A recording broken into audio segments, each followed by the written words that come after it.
Okay, so if there was ever a time to study Tanya, this would be the date on the calendar when you should study Tanya, because this evening is the bridge between the 19th and the 20th of Kislev.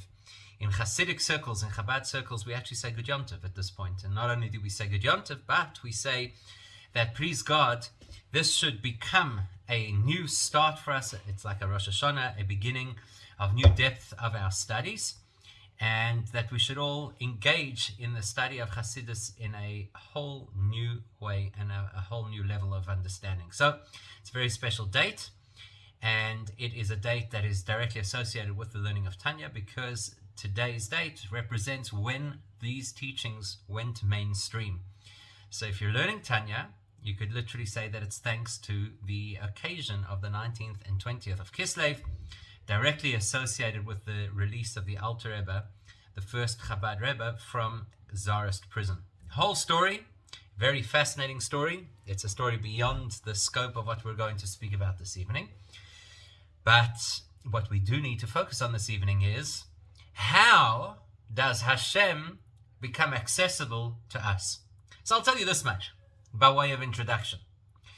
You know, somebody asked me earlier today, if you had to encapsulate and summarize everything about what is so unique in the teachings of Hasidus, specifically Chabad Hasidus, into one phrase, into one statement, what would that one phrase or statement mean? Now, I'll tell you what's nice about that is you could ask me every year, because there's so many different elements that we could share. Each year I could share another element. The truth is that possibly this is one of the most fundamental of all the teachings. And the teaching goes like this. Hasidus illustrates to a person how small you are and how great you can become. Now this is profound, because it sounds a little bit like a motivational poster, but it's actually a very profound lesson, because it's teaching us that until you realize how small you are, you have no concept of how big you could become. Now I know that sounds like a total paradox, but it's people who think that they're big who remain small, and people who appreciate how small they are become infinitely big. And that's exactly what we're learning about at this point in Tanya. So it's not accidental or incidental. It fits directly with the theme of what we're learning in Tanya. This chapter is a chapter of paradox, because up until this point in time, we've spoken about how profound the soul is, how it's a chelek elokam imal mamash, that the divine soul is literally a piece of God. So that's incredibly profound. And we've discussed the detail of how the soul operates, that it has these 10 soul powers, and each one of them, of course, is highly developed, and each one of them allows us the opportunity for all kinds of spiritual expression. But in this chapter, we start to discover this incredible paradox, that the clothing, the garments, the external vehicles of the soul, the points of interface between the soul and the world, which are thought and speech and action, that is where the strength lies. Or to paraphrase the statement that I just quoted to you, when you realize how small you are, that's when you start to learn about how great you could become. Because conventional thinking always says greatness attracts greatness. That's conventional thinking. So you look around. Who hangs out with the who's who? Other who's who's.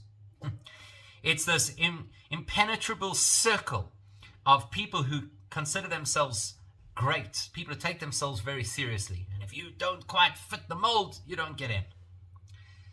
But real greatness, we're told, is the ability to reach totally beyond yourself. Like, for example, Shlomo HaMelech, King Solomon, is considered the wisest person who ever lived. What was so wise about King Solomon? The fact that he was able to access and influence and inspire and educate even the simplest person. Greatness and smallness go together, because smallness is not what everybody thinks, some kind of lack. Smallness is, in fact, if you think about it, like the atom from which everything is created. Smallness is the vacuum, the space into which things can come. It's the ability to get out of the way. It is what King Saul, or at least King Saul's son, Jonathan, told his dear friend David V'nifkadeto ki yipoket moshavecha. That you know what's going to happen. You will be absent at the big monthly Rosh Chodesh meal that King Saul used to have. And when you are not there, that's when everybody will notice you. You'll be, as they say, conspicuous in your absence. And so that's the interesting thing about the nature of the soul. You see, when you talk about the soul and all these powerful elements that it contains, the 10 soul powers, 3 of which are intellectual, they open up the opportunity for us to explore God, to meditate on God, to understand God. That's very developed and very impressive. And yet, it is the garments of the soul, which are almost disposable, thought, speech, and action, that open the gateway to connection to God. And that's really what we're going to speak about this evening, is this principle of how it is that you connect to God. Last week, we learned a very important concept about how Hashem works, and specifically about what Torah is. Because people have this impression. Torah is wisdom. Torah is culture. Torah is history. Torah is Jewish thought. Torah is Jewish law. And the truth of the matter is, like a good multiple choice sheet, all of the above are accurate. And none of the above captures what the Torah truly is. So last week we learned this mind shift, that oiraisa v'kuchabrichu kulo chad, that the Torah and God are absolutely one.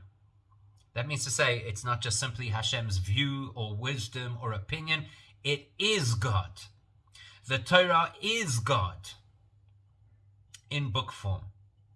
And we ended off with a bit of a conundrum, because last week we quoted the Rambam, who says, Hu ha-yodea v'hu ha-mada, that God is the knower and the knowledge and that which is known, and it's all one. Now, can you begin to comprehend what that is? We don't have language for it. It's totally above our pay grade. Why? Because it's outside of our experience. You know, human beings are funny. We're unable to relate to things that we haven't experienced. We have wild imaginations to think of all kinds of ideas which are essentially modifications of the world we already know. But we can't imagine something we've never experienced, and we certainly can't imagine something that is contradictory to our reality. So in our reality, there's the person, the information, and the technology called knowledge, by which the person knows the information. 3 parts. Some people don't have knowledge. They're still people. Some knowledge doesn't have any people who know it. It's still knowledge. There might be knowledge or the capacity to process information that sits on a computer. It's not a person. So it is possible. It is possible for a person to be separate from knowledge, and knowledge to be separate from information. And yet in God's reality, hu ha-yodea v'hu ha-mada v'hu ha-yodua, it's all one. So that is a mystery to us. And in fact, if we continue with the rest of the quotation from the Rambam, it's exactly what the Rambam says. The Rambam says, this is something you can never understand. In fact, if you look at the Rambam's language, he says, not only can you not understand it, you cannot even say it. The human mouth does not have the capacity to verbalize this concept. I mean, we've just done it, right? We've just said the words. But we really don't know what we're saying. We're parroting words. We've seen it in the Rambam. We're reading it out of a text. It's absolutely foreign to us. And so that's going to raise a big question, because if God is beyond our understanding, and you're telling me that the Torah is God and Torah all one, in other words, it's God in book form, how could I possibly ever learn this information? What are you telling me? I'm going to open a book, and I'm going to read a story, and the story is going to tell me, once upon a time there was a man, and his name was Jacob, and he had 12 sons, and I'm going to read the story, and I'll understand the story, and then I'll see that there was conflict between those sons, and that there was one son who they felt was given favoritism over the others, and they didn't like it. So I read the story, I understand the story. Do you understand God? No. You pretty much understand that sibling rivalry didn't start with you and your brother. That's what you understand. And you understand that if you ever believed that you had a rough life growing up in your house, at least nobody sold you to slaves in Egypt. That's what you come out from the story, and you learn a couple of practical things, you know. Don't mistreat people, and don't hold a grudge, and don't show favoritism to your children. But do you understand God from this? No, you don't understand God. And maybe if you go dig a little deeply and you start to read Kabbalah, and the real mystical information, you start to read that Yosef represents this particular divine energy, and Yehuda, his brother, that divine energy, and Reuven, the other brother, that divine energy, because they all had different opinions about how they should deal with Yosef. Do you understand God? Or do you have a very intriguing thought to share at your Shabbos table this week, where everybody's going to nod their heads and say, wow, you've become something of a mystic? Because you could say these words, but do you understand God? You can't understand it. How could you possibly understand God? It's not feasible. How can you understand infinite? Here's one point just to consider. The nature of understanding. Think about it. How do we understand things? We define them, which means we make them finite. That's how we understand concepts.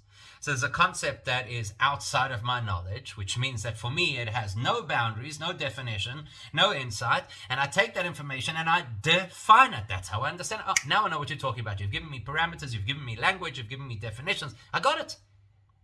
And Hashem is undefinable. So can you understand God? How can you understand God? It's not possible. And that's the question that the Alter Rebbe will raise, or at least address without raising it as a question, but he'll immediately address it. We're at the top line over here, just after the period, just after the full stop. After HaKadosh Baruch Hu Nikra Ein Sof. Now you should at this point ask this question. In spite of the fact that God is Ein Sof, poor translation of Ein Sof is without end. And the minute you say without end, you know what people think about? You know what you think about when you hear the words without end? You think about the line at the license department. That's without end. You know what you think about when you hear without end? The flight that you take across the Atlantic feels like it's without end. In other words, in our world, we believe that without end is a time measurement where the time never seems to end. So if we say that God is Ein Sof without end, what we're basically saying in most people's minds is God is an infinite entity who will always be around. And you think of what you say in the morning davening, Adon Olam, you say, V'hu haya, v'hu hayveh, v'hu yiyeh. He was, he is, he will be, or as we say, Hashem Malach, Hashem Melech, Hashem Malach, Hashem Yimloich. He is the king, he was the king, he will be the king. That's how we understand Ein Sof, that it's a time measurement. The rest of us are bound by time. We're allocated a certain period that we'll be walking up and down the corridors of this earth. And when your time is up, as they say, that's it, then your time is up. And God doesn't have that problem. Ein Sof. He doesn't have a 40-minute limit on his Zoom. But the truth is, Sof doesn't have to be time. Look at it this way, okay? You're looking at a screen right now. That's how we're learning. We're learning on screen, right? So you look at the screen. What is the Sof of your screen? What's the end of your screen? Okay, watch this. Here's the end of the screen. Here's another end of the screen. Here's another end of the screen. Here's another. In other words, Sof doesn't only mean time. Sof could also mean space. Every single thing that exists has a Sof. It has a physical limit of how much space it occupies. So wherever you are sitting right now, that's the space that you occupy. You're in your home. I'm over here. Your Sof, the end of you, is way far away from me. We're not in the same space. So what is Hashem Ein Sof? Hashem is without, not only without the boundaries of time, but is without the boundary of space. You cannot tell me, here is where God is not. Nonsense. No such thing as God is not. No such thing as a place that is void of him, as the expression goes. The truth of the matter is, Ein Sof is deeper than that. Ein Sof means, like I said before, he is undefinable. Because you can take a concept, and the concept, it's abstract. It doesn't occupy any space, and it's not dependent on time. And still it has a Sof. The Sof is it's defined as this and not as that. So if you learn a mathematical formula, it's not a philosophical concept. And the philosophical concept is not a scientific theorem. And the scientific theorem is not a psychological examination. Because each one has its Sof, each one has its parameters. After HaKadosh Baruch Hu Nikra Ein Soif, the first thing that we have to know about God is that by definition, God has no soif. God has no limits. God has no barriers. God has got no boundaries. God has no definition. So how do you think you're going to understand him? Not only that, Veligdulasoi Ein Cheker. Not only does God in his essence have no boundaries, no definitions, but even Gedulasoi, his greatness, Ein Cheker, there is no extent to which we can understand his greatness. Now, let's understand what that means. You can't understand his greatness. Greatness is usually an experience that somebody else has. Greatness is, very often, let's be honest, if a person is honest about it, when do you call somebody great? When they're good to you. That's when you're great. You did something for me, that's why I think you're great. I don't have some objective scale by which I'm going to judge your greatness. You're great to me, that's what counts. After all, I'm a pretty important person in my life, so if you're great to me, then obviously you're great. And so the mystics tell us, Gedulasoi, that Hashem's greatness is actually a metaphor or a nickname for his kindness. Because that's where we experience his greatness and his kindness and the things that he chooses to share with us. Now, in human terms, if you're kind to somebody else, it has its boundaries. So you might be kind to somebody else because you take them a meal because you know that they did not have electricity. Or you might be kind to somebody else because you phone them up and find out how they're doing because you know they're going through a rough period. Or it could be that you have kindness to somebody else because you know that they are, I don't know, they are feeling a little bit lonely because we've been in lockdown for who knows how long. So you reach out to them. The kindness has a definition. I know what the kindness is. I know how much of it I'm sharing, and I know who's getting it. Veligdulasoi ein cheker. When you discuss and describe Hashem's greatness, which is his kindness, ein cheker. There's no understanding. There's no limit. There's no definition. Let's put it differently. If somebody had to come over to you, and somebody had to be kind to you. Let's just say that you were doing your shopping, and everybody wishes that this kind of thing would happen to them. And the person ahead of you at the till says to the cashier, here, just whatever the previous person has bought, charge my card. Okay? Who here would like that to happen to them? I'm sure, absolutely. Everybody would go, oh, amazing. It's as close as you get to winning the lottery, right? So now the stranger ahead of you who's decided that they're paying for whatever it is that you're doing at the checkout over there, do they know you? Do you know them? Do you know about their personality because of the kindness that they have shown? No. But you know this. You know that this is a special person because out of 7 billion people on this planet, I'd be happy to hear that there were 70,000 people who would ever consider paying for something for a stranger that they'd never met. So I have some inkling, some insight into this person's greatness. I don't know them and I don't know their greatness, but I know something about them. Look how great they are. They share with strangers. When it comes to Hashem's greatness, we have no clue. So you wake up in the morning. And as you're supposed to do, you wake in the morning and say, thank God I'm here. Right? Unlike what some people say when they wake up in the morning, they say, oh God, I'm here. A big difference. So you say, thank God I'm here. Baruch Hashem, I'm here again and I have another day of opportunity and enough, wonderful. God, you are kind because you put me back here today again, in spite of the fact that yesterday I wasted most of the day, but today you put me back, you're so kind. Just because I have an experience of Hashem's kindness means I haven't begun to scratch the surface of understanding what his kindness really is. The person who bought my coffee or whatever it was at the checkout, I have an inkling, I have a sense of who this is. But Hashem is infinite. Not only can you not understand Hashem, you cannot even understand the things that we experience as his benevolence. They don't give us an inkling into what he is or even into what his kindness is. And not only that, no thought process can grasp Hashem at all. Most people misunderstand what this is saying. Leis machshava tfisa beklal, which is a quotation from the Zohar, from the magnum opus of Kabbalah, of Jewish mysticism.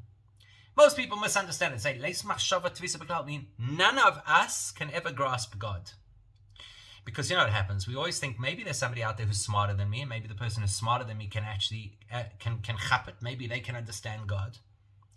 So leis machshava tfisa beklal means it's got nothing to do with you. It's got nothing to do with your ability. It has nothing to do with the fact that you're not smart enough to know God. Leis machshava, the technology called thought, the technology of processing intellect, can never grasp God. Because like I said before, the process of intellect, the process of thought is to define things. So the only way you can ever understand something is if it is definable. And if something is undefinable, then machshava, thought, the intellectual process, is just the wrong technology. So every which way we look at it, if you're telling me that Torah and God are one, I have a problem. How will Torah ever be of personal benefit to me if at the end of the day, I can't connect with God. I can't understand God. I can't understand the Torah. How's this supposed to work? Just to make it clearer to us, not only is God in his most pristine essence completely beyond us, that we would never be able to begin to understand, but the same is true of his ratzon, his deepest motivation, and his chokhmah, his wisdom. Because we've just said that Hashem and his will and his wisdom are all one. So in human terms, if somebody tells you, my passion, the thing that motivates me in life, the reason I get up in the morning, what I live for is, and everybody can fill in the blanks. This person gets up in the morning and what do they live for? They live for the opportunity to go out and help people. This person wakes up in the morning, what do they live for? They live for the opportunity to create spiritual awareness in the world. Okay, I get it. I understand exactly what your ratzon is. I understand it. I understand what it means to want to live in order to be able to help people or to be able to make the world a more spiritual place. God's ratzon, like God himself, is completely beyond human comprehension. It's not designed for our circuits. It's not designed for our understanding. And likewise, chokhmasoi. And that's the real issue for us. Chokhmasoi means Hashem's wisdom. Hashem's wisdom is beyond, not beyond the human ability. It is beyond the ability of normal wisdom. So how are we supposed to access God through learning Torah? It's all very nice. He told me the Torah is God in book form. Very nice in theory, but how does it really work? So what he's going to do is give us a few quotations from the Torah that endorse these principles and then start to address the question. Firstly, Kidduchsiv, the one verse says, Ein cheker litvonosai. There is no plumbing the depths of his understanding, his wisdom. Ein cheker litvonosai. That means to say, with all the technology that you may have as the greatest intellect that exists, not only in the physical world, but in the spiritual realms, ein cheker. Anyhow, the point is, so we're going to have a look at 3 verses, and the 3 verses discuss and describe this concept that you cannot begin to appreciate Hashem's greatness. The first one is Ein cheker litvonosai. There is no grasping of his understanding. Notice, it doesn't say Loi tachkor tvonosai, which would be personal. It would be you cannot understand Hashem's wisdom. That would indicate that the problem is you, that you have certain limitations. When we say Ein cheker, we're making a far broader statement. We're saying there is no such thing as an understanding of Hashem's wisdom. It has nothing to do with the individual. It has nothing to do with capacity. It has nothing to do with intellect. It is a fundamental truth that Hashem's wisdom is beyond the concept of cheker, beyond the concept of grasping or understanding. Maybe if that's abstract, let's try this for a second. Could you imagine that there's a contemporary artist, an incredibly powerful, an incredibly popular contemporary artist who exhibits at MoMA in New York? And there they are, they're taking all these big art connoisseurs through their exhibition, and this one was from that period of my life, and it indicates this particular thing, whatever the case is. would anybody expect that in the middle of it all, one of the paintings is going to say, excuse me, I have a different opinion. I know that you think that this painting represents Ahin and Aher, but I actually think, being the painting myself, I actually think I know what you really intended with this painting. First of all, it's Meshuggah. It's the stuff of Disney World. But second of all, it's not possible. It does not make any sense by definition that the artwork should be able to comment on the artist. Let alone to imagine that the art could claim to understand the artist. We're the art, we're the product. And that's not just us here on planet Earth. That is across the entire spectrum of creation, including the highest, most sublime spiritual beings that exist. They are the art. The art can never understand the artist. It is impossible. There is no technology in the art, in the world of the product, to understand the producer. One pasuk. Second pasuk, the second verse says, "Hacheker Eloika timtza." Rhetorical question. You've got to love a rhetorical question, especially with a bit of a Yiddish accent. Hacheker Eloika timtza. Is it then possible that you will ever find a way to grasp God? Although, again, it doesn't say you. It says grasping God. In other words, you think that it is possible. Rhetorical question. Is it then possible to have the means by which to grasp God? Obviously, a rhetorical question implies cannot happen. Uchsiv, and probably the most famous out of the three quotations from the book of Yeshaya, says,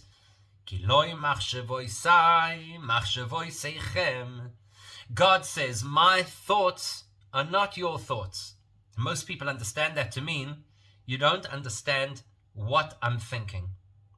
It's like you don't see the bigger picture. You only see the here and now, and based on the here and now, you make all these sweeping statements about God doesn't know how to run his world, and what is he thinking, and how could it be so cruel, and all the other things that play through our minds. Does not mean you humans think one way and I, God, think another way. Or you humans only see the pinhole of life and I see the entire map of life. That's not what it's saying. The technology and experience that you call thought process, that you call the intellectual process, is completely different from what I call the intellectual process.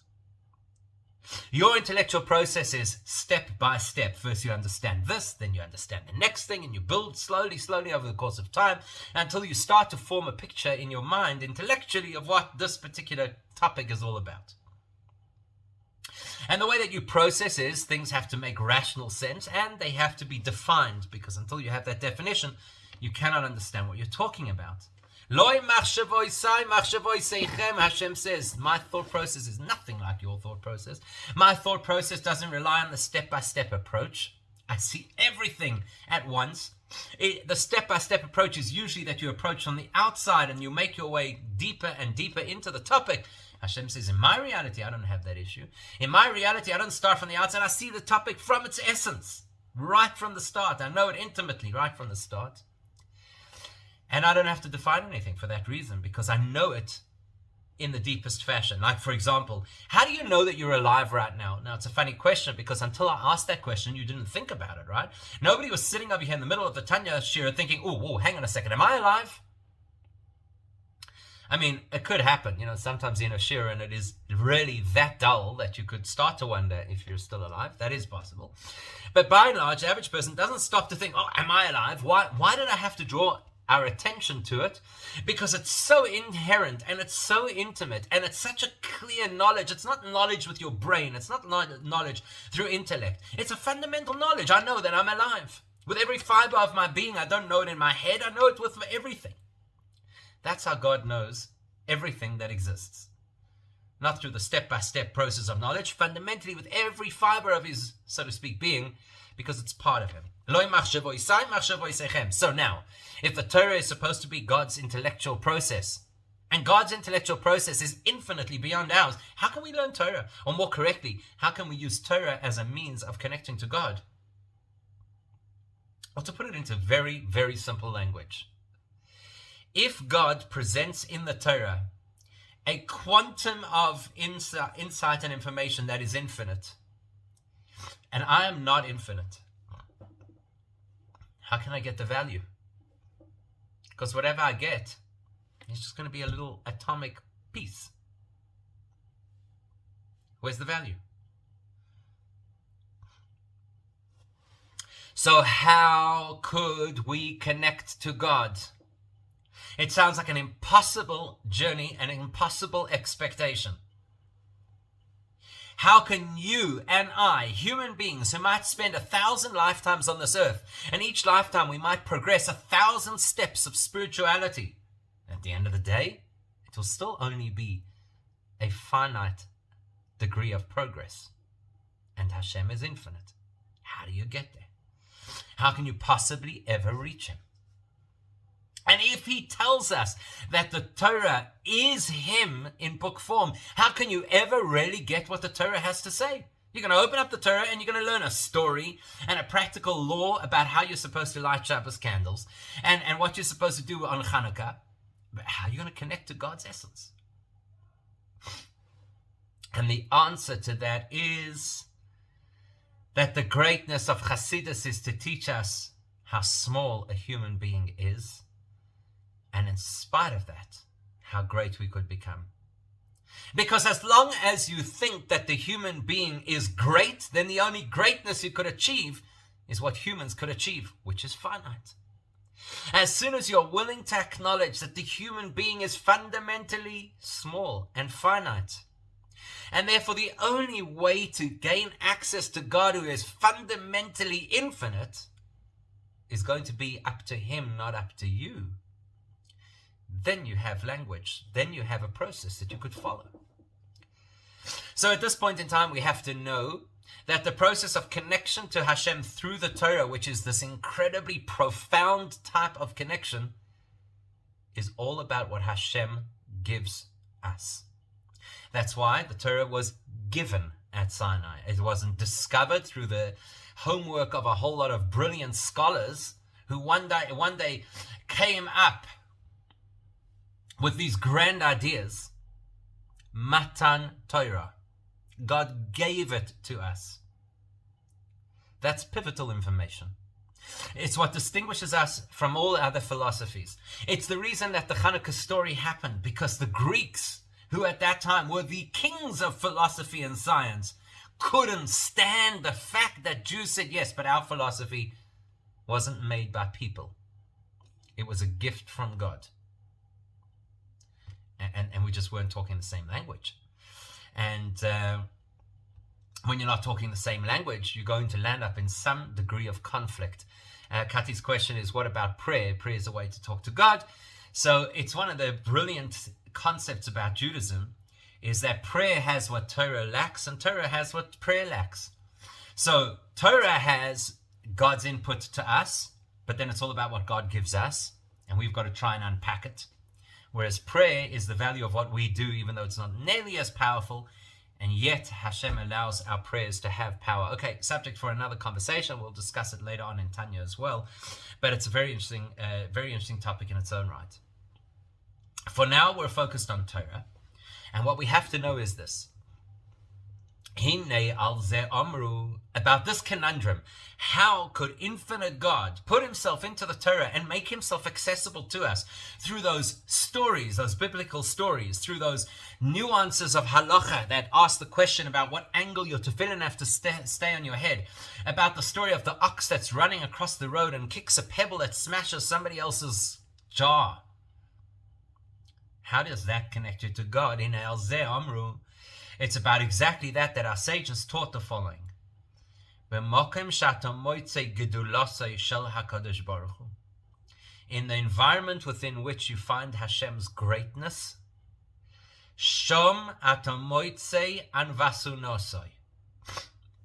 it is precisely in that environment that you find Hashem's capacity for humility. Now, humility is a very weird term to use with regards to Hashem. So let's try and understand this for a second. And probably my favorite metaphor to use for this is, let's say that we decided we were bored of Tanya and we needed a break. So instead of Tanya, 1 week we're going to get an astrophysicist to come and speak to us about astrophysics, because that's what everybody needs in their lives right now. Just to understand a little bit more about how the universe around us operates, because we've all worked out how to operate the planet we're living on. So now we want to know about everything else. So we bring along an astrophysicist. An astrophysicist comes to speak to us, and we sit there, and it's a presentation for an hour, and the fellow is absolutely brilliant. He's mind-blowing. In fact, it's so mind-blowing, you don't understand one word of what he said. That's how mind-blowing it is. And the only thing you walk out of there realizing is, that guy is brilliant, and I'm clearly not brilliant, because I don't understand one word of what it is that he had to say. So, have you experienced the greatness of this astrophysicist? Yes, you have. And that's the problem. The problem is his greatness. The problem is that he's above our pay grades. The problem is that he doesn't know how to talk to normal people. Now, what would happen if we invited an astrophysicist to come speak to us, and we walked out after just 1 hour with him with a real meaningful understanding of the universe that we live in?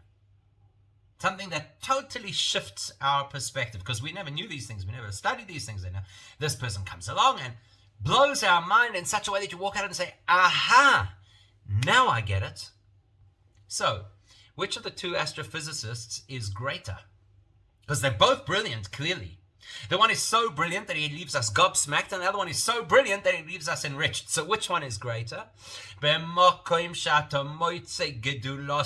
place that you find true greatness, that's where you find relatability. True greatness is not to be trapped in your greatness. True greatness is the capacity to step completely beyond yourself, all the way down to the simple folk. That's real greatness. That's why they tell us that Shlomo HaMelech, King Solomon, was the wisest of all men. Why?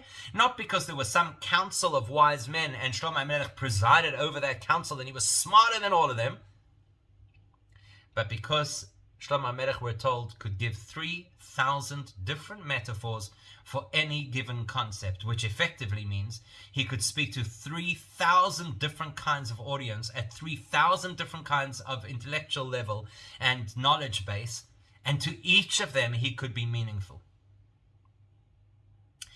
That's greatness. Where do you find greatness? You find greatness in the ability to come down to the reality of somebody else's world. So, herein lies what distinguishes Jewish philosophy from pretty much all other ideologies, because all other ideologies say God is infinite, and therefore we'll never be able to have a connection with his infinite self. We'll only be able to connect with either spirituality or teachings that he shared with us through the prophets and so on. Or as the expression goes in the philosophical world, if I would know God, I would be God, because he's fundamentally unknowable. Comes along Judaism and says, why trap God in the world of infinite? You're so afraid of saying that God has limits. You're so afraid of saying that God is tangible, relatable, part of our world, because you're afraid that that will trap him, and then he'll no longer be Ein Sof. He'll no longer be without definition, without layers, without boundaries. So then why are you doing exactly that? By saying he's trapped in the heavens. He's trapped in the infinite. He's incomprehensible, inaccessible. Why would you do that? Come along our sages and say that is Hashem's greatness. In the environment within which you find Hashem's absolute greatness, what do you find? And the fact that Hashem could not be limited by his greatness. That doesn't mean that God can dumb it down, because then you're no longer great. In the dumbing it down process, you're just dumbing it down. God is capable of taking his greatness and delivering it to a world that lacks greatness. And that's what Torah is all about. Now, at this point in time, we don't fully appreciate what that means. So for the rest of the chapter, he'll explain to us in greater detail exactly how that operates and exactly how that applies to our experience of learning Torah, which, please God, we'll continue next time.